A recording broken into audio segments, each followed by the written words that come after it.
अलीराजपुर जिले के चांदपुर थाना क्षेत्र में एक चौंकाने वाला मामला सामने आया, जहां शादी का झांसा देकर एक युवक से लाखों की ठगी करने वाली लुटेरी दुल्हन और उसके गिरोह का पर्दाफाश किया गया। पुलिस ने युवती सहित कुल 6 आरोपियों को गिरफ्तार किया। सूत्रों के अनुसार युवती ने खुद को आदिवासी बताकर एक युवक से विवाह की बातचीत शुरू कर दी। दुल्हन के तौर पर खुद की कीमत 1.5 लाख रुपए तय की गई। जैसे ही बातचीत आगे बढ़ी, युवक को युवती की भाषा और व्यवहार से शक हुआ कि वह आदिवासी नहीं है। जब युवक ने सवाल करना शुरू किया तो दुल्हन और उसके साथ आए लोग मौके से भागने लगे। हालांकि ग्रामीणों की सतर्कता और समझदारी से कुछ ही दूरी पर सभी को पकड़ लिया गया और चांदपुर पुलिस के हवाले कर दिया गया। पुलिस जांच में अब बात सामने आई है कि यह युवती इससे पहले भी आष्टा में इसी तरह की ठगी की वारदात को अंजाम दे चुकी है। देखिए, ये थाना चांदपुर स्थित खेड़ापलिया ग्राम की घटना है, जहाँ पर फरियादी जो कि अविवाहित है, उसको कुछ लोगों ने संपर्क करके उसे एक लड़की के साथ शादी करने का प्रलोभन दिया था। इसके तहत उसे बताया गया था कि आप कुछ जो वधू मूल्य है लोकल प्रथाओं के मुताबिक वो देना है और हम आपको एक लड़की के साथ शादी करवा देंगे।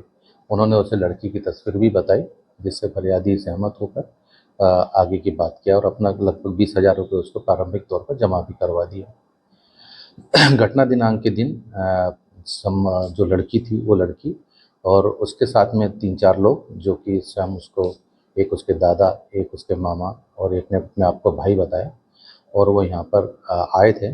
लेकिन यहाँ आने पर उन्हें संदेह हुआ कि ये वो नहीं है जो बता रहे हैं, और इसका मतलब उन्हें लग रहा था कि उनके समाज की नहीं है।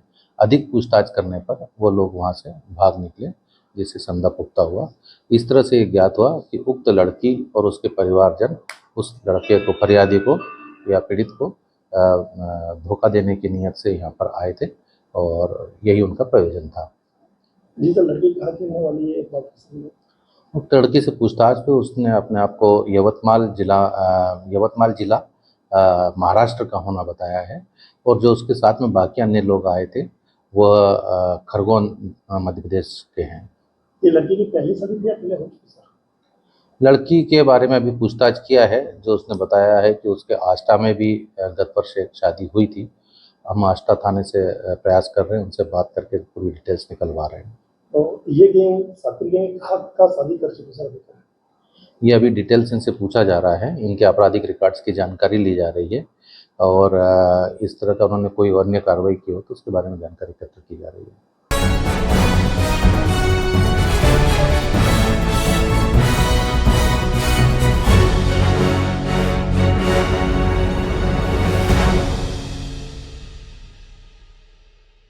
धार जिले के निसरपुर चौकी अंतर्गत ग्राम दो गांवा के सोल्यापुरा के चौकीदार जगदीश ने बताया कि सोल्यापुरा दो गांवा में देवराम की खेत में 5 से 6 महीने का नवजात शिशु मृत अवस्था में पड़ा हुआ होने की सूचना मिली थी। मर्ग क्रमांक कायम कर धारा 194 BNS का मामला पंजीकृत कर जांच में लिया गया। जांच के दौरान मोहल्ले के आसपास के साक्ष्यों के कथन लिए गए, जिसने मोहल्ले की किसी महिला या लड़की द्वारा भ्रूण हत्या कर फेंक देना बताया गया, जिससे ग्रामीणों में लोगों में काफी आक्रोश होने से तथा घटना की गंभीरता को देखते हुए थाना कुक्षी पर अज्ञात आरोपी के विरुद्ध अपराध क्रमांक पंजीकृत किया गया है। इस मामले को गंभीरता से लेते हुए थाना प्रभारी राजेश यादव ने तत्काल चौकी प्रभारी निसरपुर रवि वास्के के नेतृत्व में एक टीम गठित की गई, जो टीम की तत्परता से तकनीकी साक्ष्य के आधार पर नाम न बताने की शर्त पर एक युवती पर संदेह जताया गया और कुछ दिनों से घर से बाहर नहीं आने की बात कही है, जिस पर संदेह युवती से पूछताछ की गई, जो पुलिस गुमराह करने की कोशिश करने लगी। वहीं युवती के बयान लेख कर उसके परिजनों के कथन लेख लिए गए, जो अलग अलग बयान होने से तथा तकनीकी साक्ष्य एकत्रित करने पर अनुसंधान में आए साक्ष्य के आधार पर संदेह युवती उम्र 21 साल से पूछताछ में कबूल कर बताया गया कि आपसी मर्जी संबंध बनाना व परिवार से बदनामी न हो, उसके डर से गोली खाकर बच्चों गिरा देना बताया गया है। आरोपी युवती द्वारा आरोपी प्रभु सिंह उर्फ पर्वत पिता सीताराम सोलंकी जाति भिलाला उम्र 26 साल निवासी सोलापुरा गांव दो गांवा से प्रेम संबंध होकर बदनामी की डर से बच्चा फेंकना बताया गया। वहीं इस उल्लेखनीय सफलता में थाना प्रभारी कुक्षी निरीक्षक राजेश यादव, चौकी प्रभारी निसरपुर रवि वास्के, शंकर सिंह तोमर, भुवन चौहान, थान सिंह जमरा सहित पूरे स्टाफ का सहयोग रहा।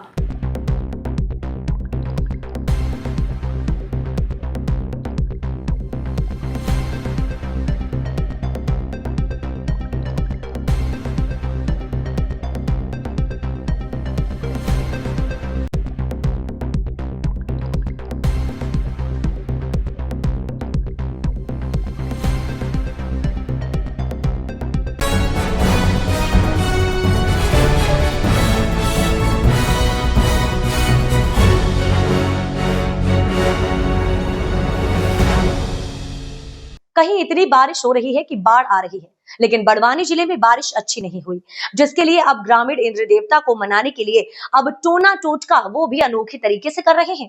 आज हम बात करें बड़वानी जिले के तलुन गांव की, जहां जिंदा व्यक्ति की शव यात्रा निकाली गई। ग्रामीणों ने बड़वानी जिले में अच्छी बारिश के लिए अनोखे टोटके किए जा रहे हैं। सोमवार रात 11:30 बजे ग्राम तलुन में एक जिंदा व्यक्ति की शव यात्रा निकाली गई। बैंड बाजों पर रघुपति राघव राजाराम की धुन और मातमी ढोल के साथ यह शव यात्रा गाँव के प्रमुख मार्गों से होकर गुजरी।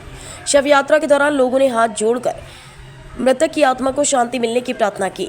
जब उन्हें पता चला कि यह बारिश के लिए टोना टोटका है तो लोगों ने उस व्यक्ति के लिए लंबी उम्र की कामना की।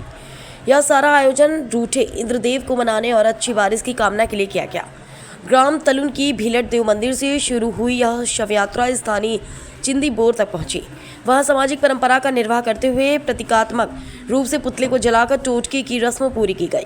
क्षेत्र में अल्प वर्षा और बारिश की कमी के कारण फसलें प्रभावित हो रही हैं, इसलिए ग्रामीण टोटके बाग, रसोई, मन्नत और यज्ञ अनुष्ठान जैसे विभिन्न प्रयास कर रहे हैं। वर्षा के राजा इंद्रदेव की सेना में का आवाहन कर मंत्रोच्चार, पूजन और यज्ञ के माध्यम से रूठे इंद्रदेव को मनाने का प्रयास किया जा रहा है।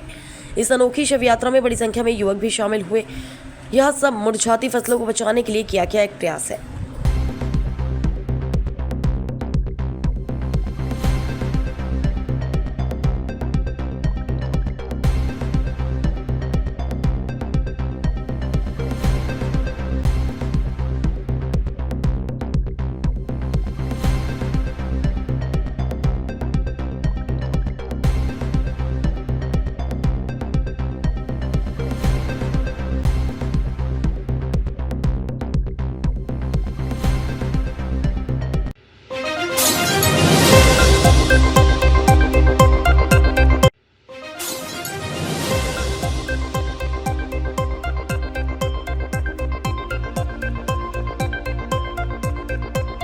इस वक्त की बड़ी खबर आ रही है सीहोर से। कुबरेश्वर धाम में भगदड़, 2 महिलाओं की मौत, 10 से अधिक श्रद्धालु घायल। घायलों का इलाज जिला अस्पताल में चल रहा है। घायलों में 2 और कई हालत गंभीर। सभी घायल महिला कल पंडित मिश्रा की कांवड़ यात्रा निकालने वाली है, जिसमें चलते 1 लाख श्रद्धालुओं अभी तक सीहोर आ चुके हैं। कुबरेश्वर धाम पर हुई भगदड़ में 1 सैकड़े से अधिक लोग घायल, जिसमें 2 महिलाओं की मौत। महिलाओं की पहचान नहीं हो पाई है। कुछ घायलों को धाम पर स्थित अस्पताल परिसर में चल रहा है इलाज। 10 से ज्यादा घायलों को जिला हॉस्पिटल सीहोर में चल रहा है इलाज। भीड़ अधिक होने के कारण अभी भी धाम पर अफरा तफरी का माहौल है।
यातायात व्यवस्था को दुरुस्त करने के उद्देश्य से सुप्रीम कोर्ट का जो आदेश जारी हुआ है, जिसके तहत जिला प्रशासन के द्वारा पेट्रोल पंपों को अधिकृत किया गया है कि किसी भी 2 पहिया वाहन को पेट्रोल तभी दिया जाए जब वह हेलमेट लगाकर पेट्रोल भरने आए, अन्यथा पेट्रोल नहीं दिया जाए। जिला प्रशासन इस आदेश के खिलाफ कांग्रेस के द्वारा आज कमिश्नर कार्यालय पर प्रदर्शन किया गया। जिला प्रशासन के द्वारा पेट्रोल को लेकर हेलमेट अनिवार्य करने का जो आदेश जारी हुआ है, उसे लेकर कांग्रेस को वरिष्ठ नेताओं के द्वारा इंदौर के कमिश्नर कार्यालय पर प्रदर्शन किया गया। प्रदर्शन के पश्चात नेता प्रतिपक्ष चिंटू चौकसी एवं कांग्रेस के वरिष्ठ नेता सज्जन सिंह वर्मा ने जानकारी देते हुए बताया कि हेलमेट का हमारा कोई विरोध नहीं है, किंतु हेलमेट तरीके से लागू किया जाए तो ज्यादा बेहतर होगा। जो तुगलकी फरमान जारी किया गया है जिला प्रशासन ने, हम उसका विरोध करते हैं। पहले आप अवेयरनेस पैदा करें, लोगों को जागरूक करें, उसके पश्चात ही हेलमेट को अनिवार्य करें। साथ ही जिस तरह से मध्य प्रदेश सरकार वोटों की राजनीति करते हुए महिलाओं को लुभाने के लिए लाडली बहन स्कीम चलकर पैसा देते हैं, उसी प्रकार यदि इंदौर के 13 लाख वाहनों को अगर मुफ्त में हेलमेट दिया जाए, इसकी हम मांग करते हैं। पर पहले जिला प्रशासन ने बैन लगाया, उसके बाद महापौर ने कहा कि शराब भी हेलमेट देकर ही दी जाए। ये एक ही बार में क्यों नहीं फैसला कर लेते कि आखिर हेलमेट का इस्तेमाल हम लोग कहाँ नहीं करना चाहिए? देखिए, ये इतिहास का सबसे फेल्यूर महापौर है इंदौर का, तमाम नोटंकी कर रहा है। अरे बीजेपी के नेता इतने नपुंसक हो गए कि प्रशासन से उलझे हुए प्रशासन को अपनी बात ही नहीं मनवा पा रहे। कल महापौर पहुंच गए कलेक्टर के पास कि हेलमेट का निर्णय अभी सोच समझ के करो, वापस लो। एक तरफ जब कांग्रेस ने पहल की, नेता प्रतिपक्ष चिंटू चौक से हमारे अध्यक्ष सुरजीत चड्डा, तमाम नेताओं ने जब पहल की, जनता की आवाज़ बन के जनता की बात की कि हेलमेट का तुगलकी निर्णय वापस लिया जाए, इसे चरणबद्ध तरीके से लिया जाए, तब इनकी आंख खुली कि जनता विरोध में आ रही है। तब कल कलेक्टर के ऑफिस में चरणबोसी करने गए। आज कह रहे हैं कि शराब तुम्हारे मोहन यादव से बोल दे भैया, गौ पालक है मोहन यादव, तो यदुवंशी है, गौ पालन के मुखिया माने जाते हैं, तो मोहन यादव पूरे प्रदेश में शराबबंदी कर दे। हेलमेट की क्या ज़रूरत है? शराबबंदी करो, ये तो मांग बरसों पुरानी आम जनता की चल रही है। गड्ढे शहर में इतने हैं, शर्म नहीं आती महापौर और उनकी परिषद को। इतने गड्ढे हैं, गड्ढे भरवा दो तब जाओ बात करने, जनता के बीच में तभी जा पाओगे। तो आज ये आंदोलन जो कांग्रेस का है, नेता प्रतिपक्ष चिंटू चौकसी और सुरजीत चड्डा के नेतृत्व में, निश्चित रूप से जनहित के लिए संघर्ष करने के लिए हम तैयार हैं, सड़कों पर रहेंगे। ड्रग्स के मामले में भोपाल के कई बड़े नेता के संबंध क्लोज भी है। एक तरफ तो अनवर काती के पीछे पूरा प्रशासन लगा हुआ है, पूरे हिंदुस्तान की खाद छान रही पुलिस, और वो लोग जो विश्वास सारंग जैसे मंत्रियों के बगल में बैठे हुए हैं, उनका सरकार कुछ नहीं कर रही है। वो राजधानी से जुड़ा मामला है। और इंदौर में भी एक भाजपा नेता को पकड़ा है नशीली गोलियों के साथ। देखिए, बात दिल्ली से शुरू होती है। नरेंद्र मोदी की बगल में जब अडानी इस देश के महान उद्योगपति हैं, जिन्हें मुद्रा पोर्ट जो बंदरगाह है नरेंद्र मोदी ने दे दिया कि आप संचालित करेंगे, सबसे बड़ा ड्रग का व्यापार और सबसे बड़ा ड्रग की खेप मुद्रा एयरपोर्ट पे पकड़ाई थी, वही ड्रग बढ़ रही है और वही बीजेपी के लोग ही इसमें अधिकतर लिप्त हैं। विश्वास सारंग हो या मोहन यादव की बगल में वही लोग बैठेंगे जो इस प्रदेश को नशे के गड्ढे में झोंक देना चाहते हैं। तो ये बातें आम जनता तक पहुंच रही हैं कि बीजेपी चाहे महिलाओं के साथ संदिग्ध अपराध हो या ड्रग का मामला हो, इन सारे मामलों में भारतीय जनता पार्टी के नेताओं का इन्वॉल्वमेंट है।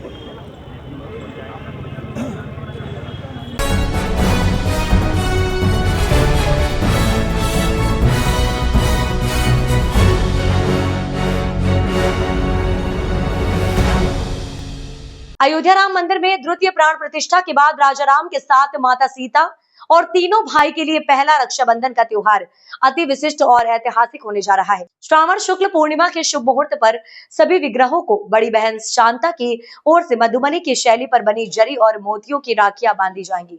जिले में श्रृंगी ऋषि आश्रम से 6वें श्री राम लला रक्षाबंधन महोत्सव के तहत 4 दिवसीय आयोजन संपन्न किए जाएंगे। आपको बता दें कि रामनगरी में इस वर्ष रक्षाबंधन का पर्व भव्य तरीके से मनाया जाएगा। यह अवसर इसलिए भी विशेष है क्योंकि राम मंदिर में प्राण प्रतिष्ठा के बाद यह पहला रक्षाबंधन होगा। भगवान श्री राम और उनके भाइयों भरत, लक्ष्मण और शत्रुघ्न की कलाई पर उनकी बड़ी बहन शांता की ओर से राखियां बांधी जाएंगी। ये राखियां मधुबनी कला शैली में जरी और मोतियों से सजी होंगी। श्री श्रृंगी ऋषि आश्रम से देवी शांता के द्वारा यह रक्षा सूत्र भेजा जाएगा। यहाँ से 6वां रामलला रक्षाबंधन महोत्सव 3 दिवसीय आयोजन के तहत मनाया जाएगा। 8 अगस्त को शोभा यात्रा के साथ राखियां, फल और मिष्ठान लेकर कार सेवकपुरम पहुंचाया जाएगा। इससे पहले आश्रम में 3 दिवसीय पूजा अर्चना और सांस्कृतिक कार्यक्रम होंगे। पौराणिक मान्यता के अनुसार श्रृंगी ऋषि का विवाह अयोध्या के चक्रवर्ती राजा दशरथ की पुत्री देवी शांता से हुआ था, इसलिए यह राखी उनके ससुराल अयोध्या में प्रभु श्री राम को भेजी जाती है। मीडिया प्रभारी अनुराग सिंह बताते हैं कि इस बार की विशेष राखियां जूट फॉर लाइफ संस्था की महिला कारीगरों द्वारा तैयार की गई हैं। इन राखियों में कलावा, रेशम, तुलसी बीज, मोती, सिल्क और जूट जैसे प्राकृतिक और आध्यात्मिक तत्वों का उपयोग किया गया। हर राखी प्रेम, भक्ति और भारतीय परंपरा की भावना से बनी है। जूट फॉर लाइफ संस्था ग्रामीण और शहरी महिलाओं को आत्मनिर्भर बनाने के लिए कार्यरत है और पर्यावरण संरक्षण के उद्देश्य से जूट जैसे इको फ्रेंडली उत्पादों को बढ़ावा देती है। राम के राखी का पर्व की तैयारी कितनी पूरी हो चुकी है, क्या तैयारी है? जी, इस बार का जो रक्षाबंधन का पर्व है वो हम कोशिश कर रहे हैं कि इसको एक राष्ट्रीय पर्व की रूप मिल सके और अभी राखी हमारे पास आज पहुंची है। आज जो राम दरबार के लिए राखियां हैं, जो महाराष्ट्र के प्रसिद्ध राखीकार शत्रुघ्न जी राखी वाला के द्वारा निर्मित की गई हैं, एवं जो राम जी, लक्ष्मण जी, भरत, शत्रुघ्न जी के लिए जो राखियां हैं वो लखनऊ की एक कंपनी जूट फॉर लाइफ, उसके द्वारा जो हमारी बुआ जी हैं अंजलि सिंह जी और उनकी टीम, जो स्टाफ है उनका 101 महिलाओं द्वारा वो निर्मित किया गया है। अभी राखियों का पूजन अर्चन करके उनको रख दिया गया है और 6 तारीख से लेकर 8 तारीख तक उनका विधिवत पूजन किया जाएगा और 8 तारीख को शोभा यात्रा के माध्यम से ये राखियाँ राम जन्मभूमि तीर्थ क्षेत्र और राम मंदिर के पुजारियों को सौंप दी जाएंगी। इस बार की जो राखियाँ हैं वो काफ़ी मायनों में विशेष हैं। अगर मैं आपको दिखाऊं, इसमें तुलसी जी की मंजरी, राम जी का बीज मंत्र, जो राम मंत्र है, बीज मंत्र, उनका यूज़ किया गया है। आप जब इसको पहली झलक में देखेंगे तो आप पाएंगे कि इसमें बिहार की मधुबनी संस्कृति, जो हमारी सनातन और हमारी भारतीय प्राचीन संस्कृतियों में से एक है, उसका पूरी तरीके से यूज़ किया गया है। जैसा कि हम सबको पता है कि जो अयोध्या के राजा राम इस बार विराजमान हुए हैं वो एक बालक अवस्था में, 5 वर्ष के बालक की अवस्था में विराजमान हैं। उनकी कोमलता और निर्मलता को ध्यान में रखते हुए इसमें केले के रेशे का भरपूर यूज़ किया गया है, भरपूर प्रयोग किया गया है, जिससे उनकी कोमलता पर कोई असर ना पड़े। और जब ये राखियाँ उनके हाथों में बांधी जाएंगी तो इनकी भव्यता और निखर के आएगी। माता शांता जी के द्वारा ये जो राखियाँ हैं वो राम जी, लक्ष्मण जी, भरत जी, शत्रुघ्न जी और चारों भाभीियों के लिए भी भेजी गई हैं। साथ में हनुमान जी के लिए भी राखियां हैं और वहाँ के जो राम मंदिर के हमारे पुजारी हैं उनके लिए भी राखियां भेजी गई हैं। और 6 तारीख को इन राखियों का जब विधिवत पूजन होगा, वो जो विशिष्ट अतिथि हमारे रहेंगे, माननीय राज्य मंत्री और पूर्व राज्यपाल श्रीमती बेबी रानी मौर्य जी द्वारा किया जाएगा। एवं राज्य के जो पर्यटन एवं सांस्कृतिक मंत्री हैं जयवीर सिंह जी, वो भी वहाँ पर उपस्थित रहेंगे।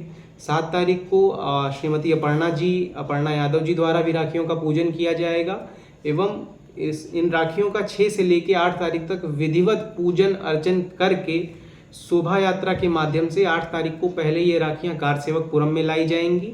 फिर वहाँ से जो श्रद्धालु जन हैं वो अपने गाजो बाजों के साथ नृत्य, भजन, कीर्तन करते हुए और अन्य उपहारों के साथ, जैसे बालक राम के लिए खिलौने, मिठाइयाँ, पोशाक, फूल, फल, मालाएं आदि, इनके द्वारा ये राखियाँ ले जाकर राम मंदिर के पदाधिकारियों, राम मंदिर तीर्थ क्षेत्र के पदाधिकारियों एवं राम मंदिर के पुजारियों को सौंपी जाएंगी।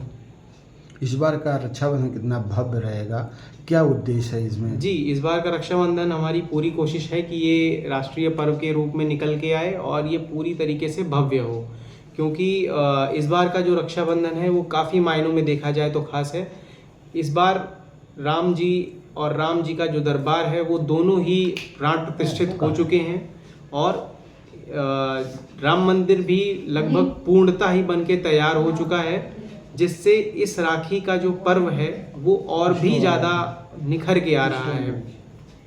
अगर इस बार का जो संयोग देखा जाए वो विशेषतम संयोग हम कह सकते हैं, क्योंकि राम मंदिर का निर्माण लगभग पूरा हो चुका है। उसमें जग जाहिर है, कोई किसी को बताने की ज़रूरत नहीं है। जब ये राखियाँ स्वयं माता शांता की तरफ से प्रभु श्री राम को अर्पित की जाएंगी, उनको बांधी जाएंगी, तो इन राखियों की जो भव्यता है और भी निखर के आएगी एवं जो ये पर्व है वो और भी ज़्यादा अमृतकारी प्रतीत होगा। क्या गर्भगृह के लिए राखी अलग है, राम दरबार की राखी अलग है? जी, गर्भगृह के लिए जैसा हम सबको पता है कि गर्भगृह में राजा राम एक बालक राम की अवस्था में विराजमान है। उनकी कोमलता और निर्मलता को ध्यान में रखते हुए ये राखियाँ केले के रेशे द्वारा बनाई गई हैं एवं जो राम दरबार में प्रतिमाएं स्थापित हैं प्रभु की, उनके लिए ये राखियाँ स्टोन और चांदी के वर्क में बनाई गई हैं, जिससे आप इनकी भव्यता को और भी अच्छे से देख सकते हैं। ये राखियाँ महाराष्ट्र के प्रसिद्ध राखीकार शत्रुघ्न जी राखी जी वाला के द्वारा निर्मित की गई हैं और ये राखियाँ आप राम दरबार में 9 तारीख को प्रभु राम के हाथों में बांधी हुई देखेंगे। क्या नाम आपका? अनुराग सिंह। जो राम दरबार की राखियाँ है महाराष्ट्र के प्रसिद्ध राखीकार की कंपनी राम जी के साथ साथ लक्ष्मण जी, भरत जी, शत्रुघ्न जी और हनुमान जी, साथ में चारों भाइयों के लिए भी राखियाँ हैं। और इसके साथ साथ वहाँ पे जो राम जी की रूप किया गया है, भगवान राम की जो बाल स्वरूप की मूर्ति है, जैसा हम सभी जानते हैं, कोई रत्न भी लगा है हेलो चांदी के ये केले की रेशे।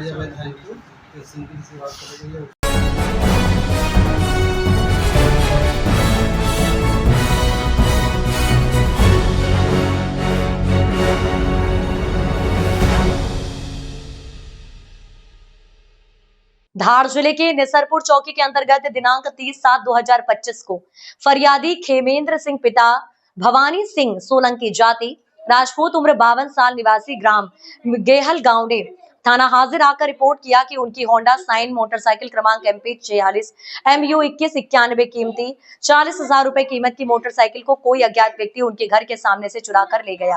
फरियादी की रिपोर्ट पर थाना निसरपुर कुक्षी पर अपराध क्रमांक 356 2025 धारा 303 2 BNS का पंजीकृत कर विवेचना में लिया गया। पुलिस अधीक्षक श्री मनोज कुमार सिंह ने थाना प्रभारी निरीक्षक राजेश यादव एवं चौकी प्रभारी उन्हीं रवि वास्के को चोरी की गई मोटरसाइकिल की पताड़सी हेतु निर्देशित किया गया, जिसके बाद थाना प्रभारी राजेश यादव एवं चौकी प्रभारी के मार्गदर्शन में पुलिस टीम का गठन कर चोरी की गई मोटरसाइकिल को टीम द्वारा घटनास्थल एवं संभावित स्थानों के CCTV फुटेज एकत्रित कर अवलोकन किया गया एवं अन्य तकनीकी साक्ष्यों के आधार पर मुखबिर के अनुसार आरोपी की सूचना प्राप्त हुई कि CCTV फुटेज में जो चोरी करते हुए जो आदमी दिख रहा है वह बाग बाईपास रोड नागेश्वर मंदिर के सामने खड़ा है। जो हूबहू पुलिस ने तत्काल आरोपी व्यक्ति को हिरासत में लेकर पूछताछ की, जिसमें उसने अपना नाम संदीप उर्फ सक्षम वैष्णव पिता धर्मेंद्र दास होना बताया, जिसे अपने साथ लेकर चौकी निसरपुर आय चौकी पर पूछताछ कर बताया गया कि मैंने दिनांक 24/7/2025 को बड़वानी से एक स्कूटी चोरी कर राजघाट रोड से आ रहा था। वहां रास्ते में साईं मंदिर के आगे एक मकान के सामने रखी और वहां से CB साईं चोरी करना एवं अन्य जगह से दूसरी मोटरसाइकिल चोरी करना बताया। आरोपी के कब्जे से लगभग 8 मोटरसाइकिल जब्त की हैं। आरोपी ने निसरपुर थाना कुक्षी क्षेत्र पीथमपुर क्षेत्र बड़वानी जिले में बड़वानी अंजड़ क्षेत्र की एक मोटरसाइकिल आरोपी द्वारा चोरी करना बताया। आरोपी को गिरफ्तार करके माननीय न्यायालय पेश किया जाएगा।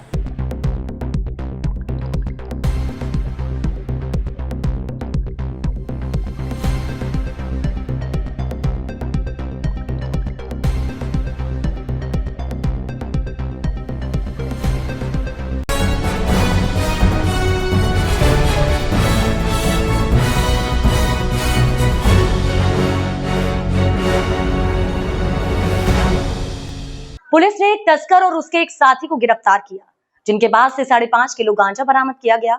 दोनों ये किराए का मकान लेकर गांजे की तस्करी कर रहे थे। उज्जैन पुलिस द्वारा नशे के खिलाफ अभियान चलाया जा रहा है। इसके तहत चिमनगंज मंडी पुलिस ने कमिट पुलिया के पास से एक महिला और एक पुरुष को गिरफ्तार किया है, जिनके पास से 5.5 किलो गांजा बरामद किया गया है। दोनों ने पूछताछ में रतलाम से गांजे की खेप लाना कबूल करते हुए अपने कुछ साथियों के नाम बताए हैं, जिनकी गिरफ्तारी के प्रयास किए जा रहे हैं। पुलिस के मुताबिक पकड़ी गई महिला उसके पहले भी इंदौर में गांजे की तस्करी में गिरफ्तार हो चुकी है। SP प्रदीप शर्मा ने बताया कि पुलिस अभी तक मादक पदार्थों के 50 मामलों में 75 से अधिक लोगों को गिरफ्तार कर चुकी है।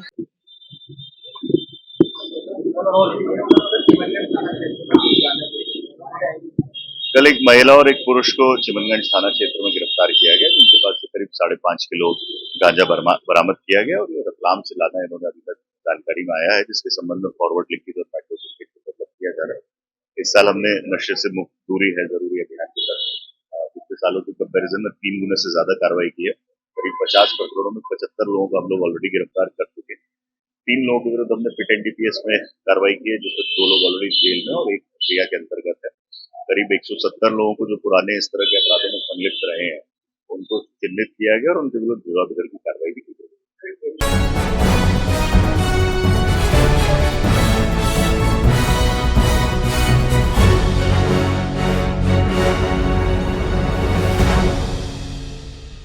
राजस्व अधिकारियों का विरोध फिर हुआ तेज। 6 अगस्त से समस्त कार्यों से विरत रहेंगे। आपको बता दें कि मंदसौर में राजस्व विभाग में न्यायिक और गैर न्यायिक कार्यों के कृत्रिम विभाजन को लेकर प्रदेश भर के राजस्व अधिकारियों का असंतोष एक बार फिर सतह पर आ गया। पूर्व में स्थगित किया गया आंदोलन अब पुनः प्रारंभ किया जा रहा है। मंदसौर सहित 45 जिलों के अधिकारियों ने 6 अगस्त 2025 से समस्त कार्यों से विरत रहने की घोषणा की। हालांकि आपदा प्रबंधन कार्य इससे प्रभावित नहीं होंगे।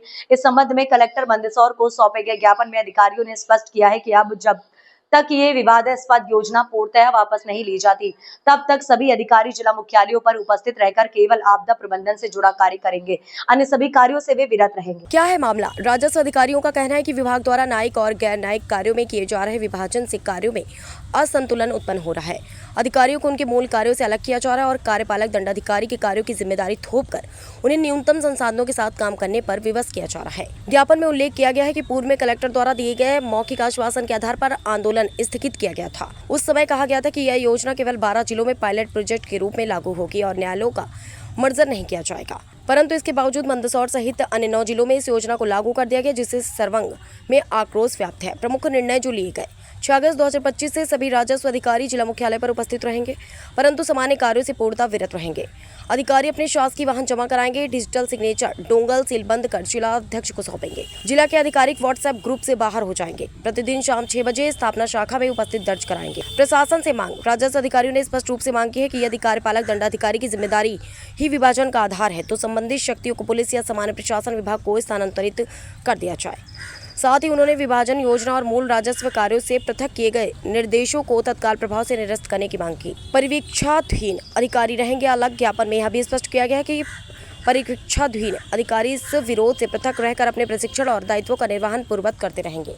न्यायालयीन कार्य जैसे कि जो हमारे मूल कार्य है नामांतरण, बंटवारा, कब्जा और गैर न्यायालयीन कार्य में जैसे आते हैं जैसे फूड की दुकान चेक करना फॉर एग्जांपल और बाहर प्रोटोकॉल करना या जैसे लॉ एंड ऑर्डर में जाना, ये गैर न्यायालयीन कार्य। महकमे को इसमें क्या विसंगति नजर आती है आपके खास करके?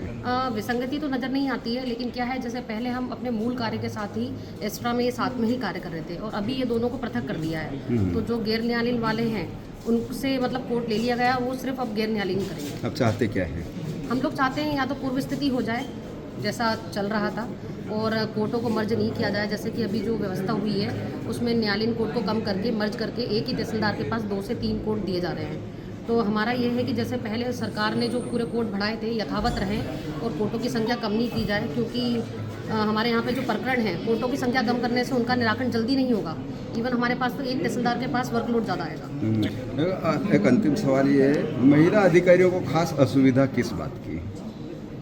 जैसे अब गैर न्यायालयीन में लगाते हैं तो जैसे अभी इनके पास कोई स्टाफ नहीं दिया गया है, कोई न्यायालय नहीं दिया गया है, हमें कोई रीडर नहीं है, हमारे पास कोई ऑपरेटर नहीं है, तो गैर न्यायालयीन के पास अभी फिलहाल देखा जाए तो असुविधा ही है। सभी के पास है, वो मतलब मेल और फीमेल से आप कंपेयर नहीं कर सकते। ठीक है, ज्ञापन दिया है आपने प्रशासनिक मांग को लेकर के कुछ बात कही है?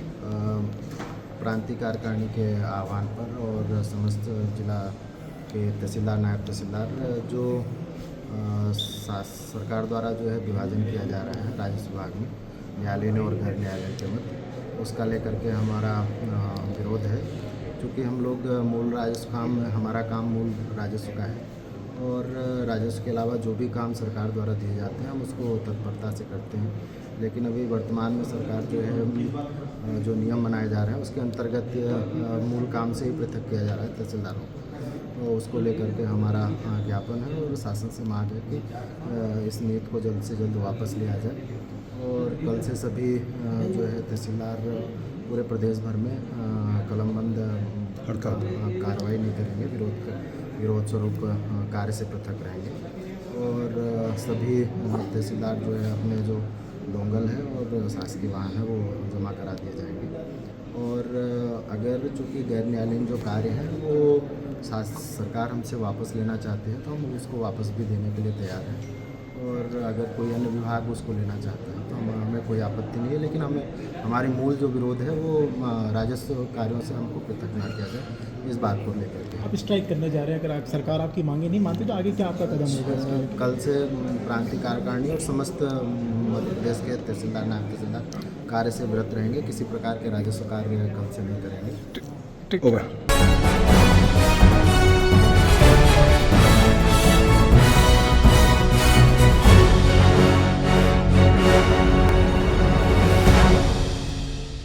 अलीराजपुर जिला कांग्रेस कमेटी के द्वारा जिले के शिक्षा विभाग में व्याप्त भ्रष्टाचार और एक भ्रष्ट शिक्षक रामानुज शर्मा को पद से हटाने को लेकर कलेक्टर कार्यालय का घेराव कर धरना प्रदर्शन किया। अलीराजपुर विधानसभा क्षेत्र के पूर्व विधायक मुकेश पटेल, कांग्रेस के पूर्व जिला अध्यक्ष महेश पटेल और कांग्रेस जिला अध्यक्ष आम राठौर के नेतृत्व में कांग्रेस कार्यकर्ता टंटिया मामा भील के स्मारक पर एकत्रित हुए, जहां सभी कार्यकर्ताओं ने टांटिया मामा भील के स्मारक पर माल्यार्पण कर रैली के रूप में कलेक्टर कार्यालय पहुंचे और कलेक्टर कार्यालय के गेट पर धरना प्रदर्शन किया, जिसके बाद कांग्रेस के पूर्व विधायक मुकेश पटेल और महेश पटेल ने कार्यकर्ताओं को संबोधित करते हुए भाजपा सरकार, मंत्री, सांसद और जिला प्रशासन पर जमकर हमला बोला।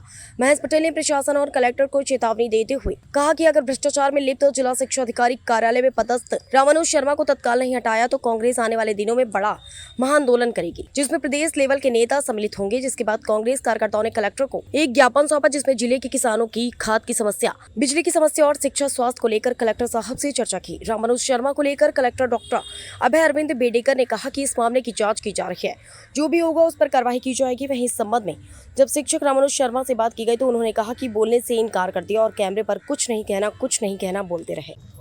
ये धरना प्रदर्शन आज दूसरी बार अपन रख रहे हैं और क्यों रख रहे हैं ये भी सबको पता है, क्योंकि ये गूंगी बेरी सरकार सिर्फ वादे करते काम तो करते नहीं है। आज आम इंसान परेशान, स्कूल में छात्र परेशान, अस्पताल में मरीज परेशान, खाद के लिए किसान परेशान, लेकिन सरकार सुन नहीं रही है। आज इस जिले में आप लोगों ने सांसद दिया, मंत्री दिया, सरकार इनकी है, केंद्र में इनकी सरकार है, लेकिन हालात दिन ब दिन खराब होती जा रही है। हो रही कि नहीं हो रही? अब ये प्रश्न पूछने की जवाबदारी किसकी है? आप लोगों की। आप पूछो, आपकी सरकार है। आज अस्पताल में डॉक्टर नहीं है, मरीज मर रहे, परेशान है।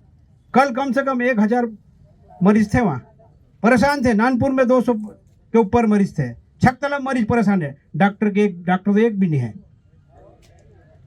तो ये कारण क्या है? आप इनसे सवाल पूछो।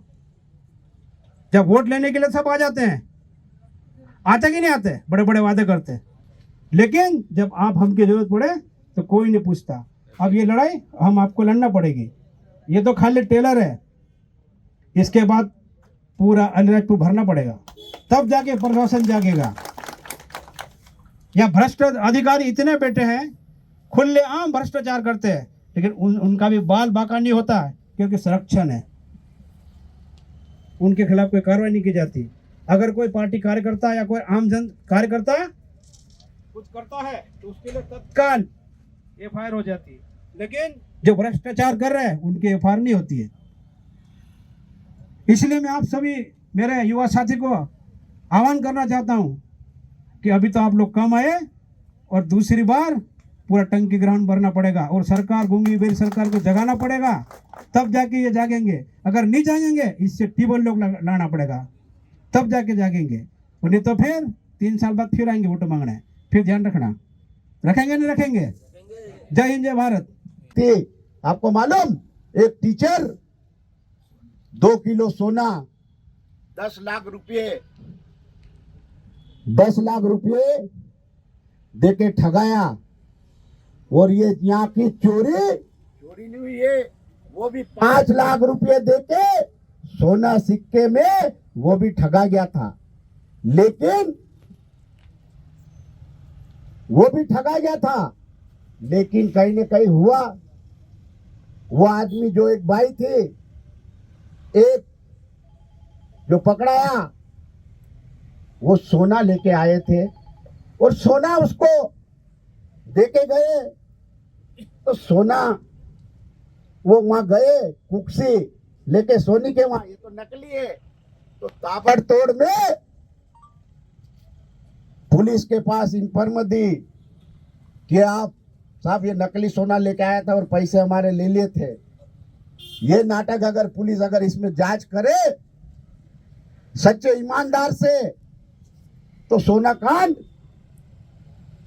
का मुद्दा जो हमारे आदिवासियों को लूट रहे, जो नकली सोने के नाम पे, वो बिल्कुल कार्रवाई होती है। लेकिन इसमें क्या पुलिस की मिलीभगत हो जाती है। मैं तो खुला चैलेंज देता हूं, और सामने वालों को भी पूछ परख करना चाहिए कि आपने पैसे कहां से लाए थे, और पैसे कहां से लाए थे, ब्याज पे लाए थे। वो लोग 1 किलो सोना के नाम पे सब मालूम है, लेकिन ये कहीं नहीं करेंगे। कोई झगड़ा करेगा, कोई कहीं करेगा, उसको तत्काल गिरफ्तार करके तत्काल जिला बदल, ये काम बचा। पूरे जिले में ये 18-19 तारीख को इसका करारा जवाब देंगे। और मेरा कलेक्टर साहब से निवेदन है कि कठीवाड़ा सोसाइटी में, आमफुट सोसाइटी और कठीवाड़ा सोसाइटी में करीब कम से कम 40 से 45 करोड़ का घोटाला है हमारे आदिवासी भाइयों का।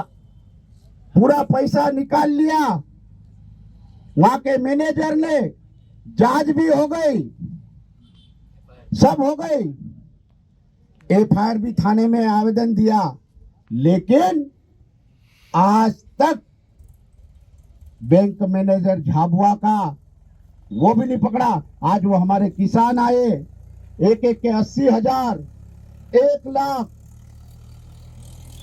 तो ये क्या अलीराजपुर जिले को क्या लूटने में आए ले क्या अधिकारी?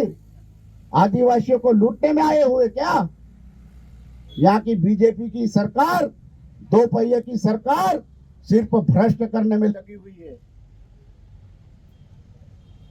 चाहे स्वास्थ्य विभाग का हो, आज स्वास्थ्य विभाग में नानपुर में डॉक्टर नहीं है, आंबुआ में नहीं है, बोरी में नहीं है, बखतगढ़ नहीं है, सोंडवा नहीं है, कठीवाड़ा नहीं है।